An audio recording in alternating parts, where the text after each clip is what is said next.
Cet objet a l'une des histoires les plus folles et je vais te la raconter. Reste, tu vas voir, c'est super intéressant. On est en Californie dans les années 50, le soleil tape sur les routes, les palmiers bougent lentement, et l'océan, lui, il est plat comme un miroir. Aucune vague à l'horizon. Pour les surfeurs, forcément, c'est la frustration totale. Il fait beau, il fait chaud, mais il n'y a aucune vague à surfer. Alors dans quelques garages de Santa Monica et de Venice, certains refusent d'attendre que le vent se lève. Ils veulent ressentir la sensation du surf, même quand l'eau dort. Donc ils attrapent des vieilles planches en bois, ils démontent les roulettes de vieux rollers par exemple, et ils les fixent en dessous. C'est rudimentaire, c'est bancal, ça vibre aussi dans tous les sens, mais ça fonctionne. Le sidewalk surfing, littéralement surfer le trottoir, vient de naître. Donc au début c'était vraiment du bricolage mais rudimentaire. Les planches sont lourdes, les roues en métal elles grincent, et à chaque gros virage, c'est la chute, forcément. Mais l'idée, elle est beaucoup trop bonne. Du coup, la rumeur, elle se répand tout le long de la côte. Et tout le monde a vraiment envie de surfer les routes, quoi. Donc, ils vont tous un peu à la recherche de routes qui font des petites vagues, quoi, qui rappellent un peu les sensations qu'ils ont quand ils font du surf, justement. Donc, on est très loin des skateparks, on est très loin des grosses figures. Eux, ils veulent juste tenir debout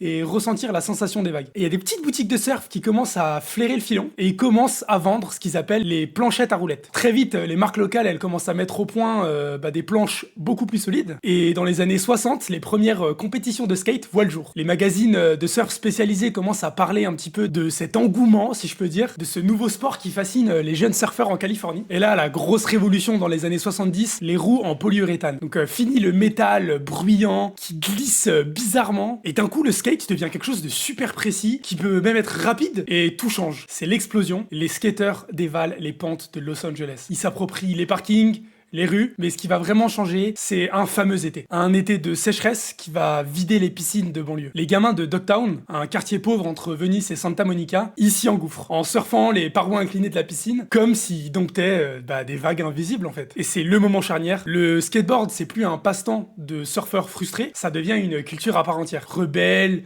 urbaine, avec ses propres héros, ses tricks et son langage. Il y a vraiment mais trop de trucs à raconter et l'histoire est beaucoup plus complète que ça. Alors si tu veux que j'en fasse une vidéo YouTube, dis-le moi dans les commentaires, ça me ferait super plaisir de la faire. On en apprendrait beaucoup plus de ce bricolage improvisé qui a acquéri une vraie ADN, qui est devenu un sport planétaire, qui est même présent au JO. Allez, dis-moi si ça te plaît en commentaire et abonne-toi.